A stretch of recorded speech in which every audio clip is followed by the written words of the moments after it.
welcome to Mayasmom channel. இன்னைக்கு நம்ம சேனல்ல ரோட் சைடு காளான் எப்படி பண்ணலாம்னு பார்க்க போறோம். வீடியோவை ஸ்கிப் பண்ணாம ஃபுல்லா பாருங்க. வீடியோ பிடிச்சிருந்தா லைக் பண்ணுங்க, உங்க ஃப்ரெண்ட்ஸோட எல்லாம் ஷேர் பண்ணுங்க, சப்ஸ்கிரைப் பண்ணுங்க, மறக்காம பக்கத்துல இருக்க பெல் பட்டனை கிளிக் பண்ணுங்க. இப்போ வாங்க ரோட் சைடு காளான் எப்படி பண்ணலாம்னு பார்க்கலாம். கடையில கிடைக்கிற காளான் வந்து உண்மையாலே மஷ்ரூம்ல, அதாவது காளான்ல பண்ண மாட்டாங்க. இந்த மாதிரி கேபேஜ்ல தான் பண்றாங்க. அப்படி காளான் வேணும்னா கூட நீங்கள் பாதி காளான் பாதி கேபேஜ் எடுத்துக்கோங்க. வெறும் காளான் மட்டும் போட்டிங்கன்னா அந்த டேஸ்ட் உங்களுக்கு கிடைக்காது. எனக்கு வெறும் கேபேஜில் மட்டும் தான் பண்ண போகிறேன். இந்த மாதிரி கட் பண்ணி கழுவி வச்சுருக்கேன். அது கூட வந்து 2 ஸ்பூன் கார்ன்ஃப்ளவர் மாவு சேர்க்குறேன். 4 ஸ்பூன் வந்து மைதா சேர்க்க போகிறேன். மைதா வேண்டாம் உங்களுக்குன்னா நீங்கள் கோதுமை மாவு கூட சேர்த்துக்கலாம். ஆனால் வந்து அந்த கடையில் கிடைக்கிற டேஸ்ட் உங்களுக்கு கிடைக்காது.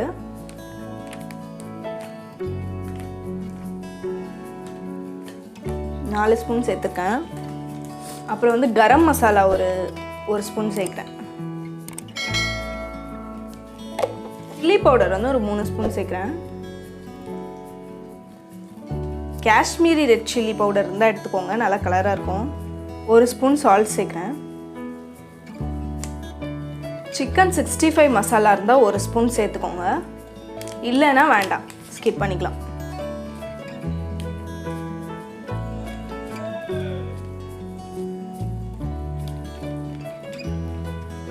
இப்போ வந்து கொஞ்சமாக தண்ணி சேர்த்துக்கிறேன். ஒரு 3 ஸ்பூன் போல் தண்ணி சேர்த்துக்கிறேன். நம்ம பிசைஞ்சிட்டு பார்க்கலாம்.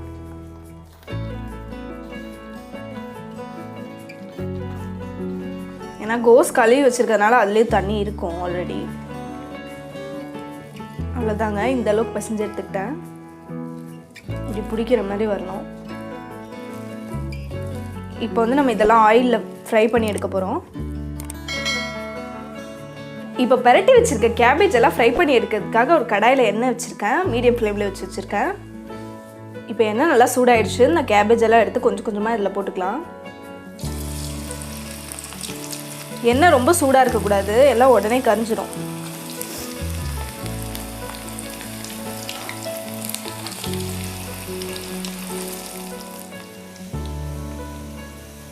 இப்போ இந்த மாதிரி எல்லாம் ஃப்ரை ஆனதுக்கப்புறம் ஆயிலேருந்து எடுத்துடலாம்.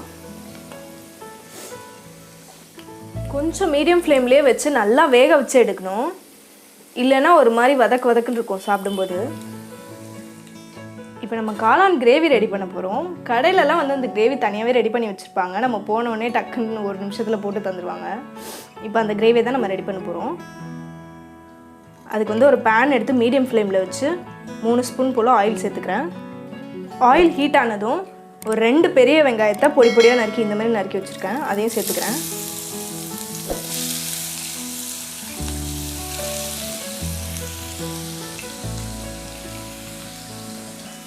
லைட்டாக வதக்கிக்கலாம்.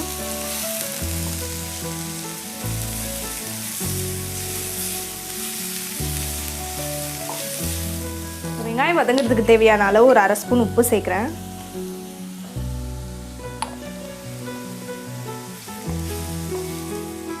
இப்போ வெங்காயம் நல்லா வதங்கிடுச்சு. ஒரு 1/2 ஸ்பூன் இஞ்சி பூண்டு பேஸ்ட்டும் இதில் சேர்க்குறேன். ஃப்ளேம் கொஞ்சம் கம்மி பண்ணி வச்சுக்கிட்டேன். வெங்காயம் வதங்கினதுக்கப்புறம் இஞ்சி பூண்டு சேர்க்கும்போது கொஞ்சம் கரிஞ்சு போயிடும், அதுக்காக கம்மி பண்ணி வச்சுருக்கேன்.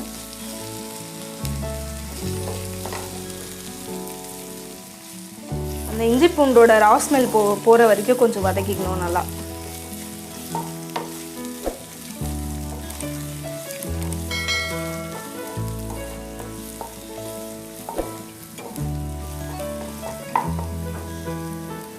அப்புறம் கடையிலலாம் வந்து சாஸ் எல்லாம் போட்டு தான் பண்ணுவாங்க. சாஸ் அப்படி வேணான்னு நினைக்கிறவங்க தக்காளியை நல்லா மிக்சியில் நல்லா பேஸ்ட்டாக அரைச்சி இது கூட சேர்த்துக்கோங்க. நான் வந்து இன்றைக்கி சாஸில் தான் பண்ண போகிறேன். நான் வீட்லேயே சாஸ் ரெடி பண்ணி வச்சுருக்கேன். அதோட லிங்க் வந்து நான் உங்களுக்கு மேலே ஐகார்ட்லேயும் கொடுக்குறேன், கீழே டிஸ்கிரிப்ஷன்லேயும் கொடுக்குறேன். நீங்கள் போய் செக் பண்ணி பாருங்கள். அந்த சாஸில் தான் நான் இன்றைக்கி பண்ண போகிறேன். அந்த சாஸ் ஒரு 4 டேபிள் ஸ்பூன் போல் சேர்த்துக்கிறேன்.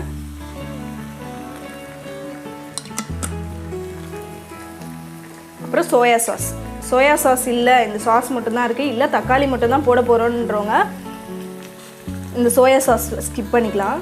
சோயா சாஸ் ஒரு டேபிள் ஸ்பூன் போல் சேர்த்துக்கிறேன். சேர்த்து நல்லா இந்த வெங்காயத்தை கூட மிக்ஸ் பண்ணிக்கலாம். இப்போ கொஞ்சம் ஃப்ளேமை ஹை பண்ணுறேன். கொஞ்சம் கம்மி பண்ணி வச்சுருந்தால இப்போ கொஞ்சம் ஹை பண்ணுறேன். போட்டு நல்லா மிக்ஸ் பண்ணிக்கலாம்.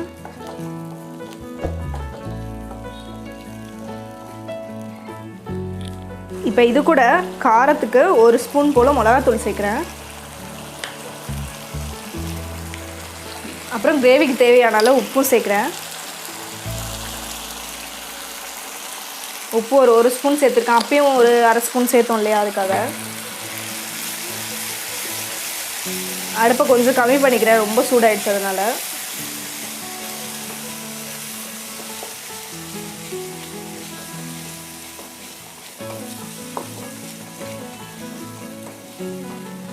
இந்த சாஸோட ரா ஸ்மெல்லாம் வந்துட்டுருக்கு, அதெல்லாம் போகிற வரைக்கும் கொஞ்சம் நல்லா வதக்கிக்கணும். இப்படி இப்போ 1 ஸ்பூன் கார்ன்ஃப்ளவர் மாவு எடுத்திருக்கேன். அதில் வந்து ஒரு அரை கிளாஸ் தண்ணி சேர்த்துருக்கேன்.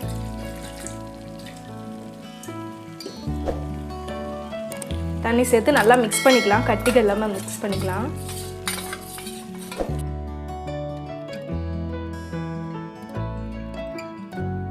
நம்ம கிரேவி வந்து ரொம்ப திக்காக இருக்குல்ல, அதை வந்து இது கொஞ்சம் லிக்விடாக்கி கொடுக்கறதுக்காக இது சேர்க்குறேன்.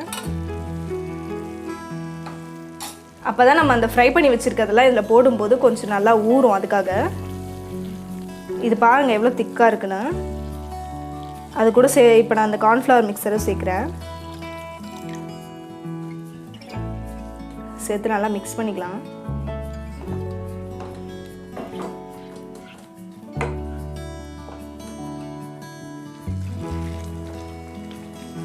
இந்த ஸ்டேஜில் வந்து உப்பு காரெல்லாம் செக் பண்ணிக்கோங்க. எல்லாமே கரெக்டாக இருக்கு.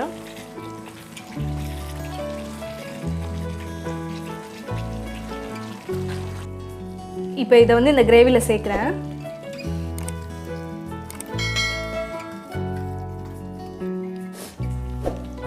நல்லா மிக்ஸ் பண்ணிக்கலாம். இந்த மாதிரி நல்லா குத்தி விட்டு மிக்ஸ் பண்ணிக்கோங்க. அப்போ தான் அந்த கேபேஜ்குள்ளெல்லாம் அந்த கிரேவி நல்லா போகும்.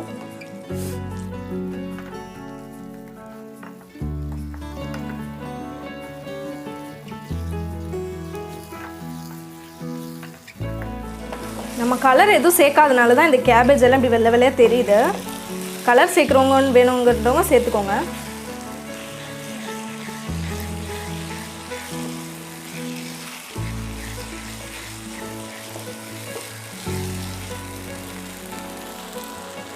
கிரேவி ரொம்ப திக்காக இருக்குதுன்னு நினைக்கிறவங்க ஒரு அரை கிளாஸ் தண்ணி கூட சேர்த்துக்கலாம்.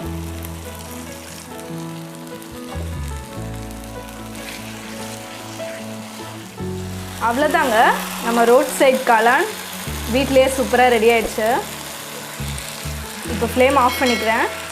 உங்களுக்கு நான் சர்வ் பண்ணி காட்டுறேன்.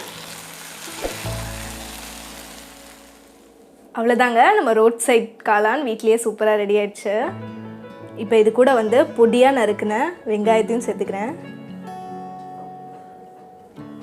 வெங்காயம் கொஞ்சம் ஜாஸ்தியாக சேர்த்தா நல்லா தான் இருக்கும்.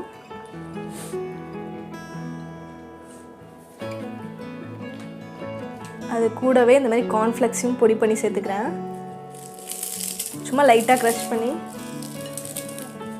மேலே போட்டு சாப்பிட்டா சூப்பராக இருக்கும். நீங்களும் இதை உங்கள் வீட்டில் கண்டிப்பாக ட்ரை பண்ணி பாருங்கள். எப்படி வந்துச்சுன்னு எனக்கு கமெண்ட் செக்ஷனில் கமெண்ட் பண்ணுங்கள். பிடிச்சிருந்தா லைக் பண்ணுங்கள், உங்கள் ஃப்ரெண்ட்ஸோட ஷேர் பண்ணுங்கள், சப்ஸ்கிரைப் பண்ணுங்கள், பக்கத்தில் இருக்க பெல் பட்டனை மறக்காமல் கிளிக் பண்ணுங்கள். நெக்ஸ்ட் ஒரு நல்ல ரெசிபியோடு பார்க்குறேன். தேங்க்யூ ஃபார் வாட்சிங். பாய்.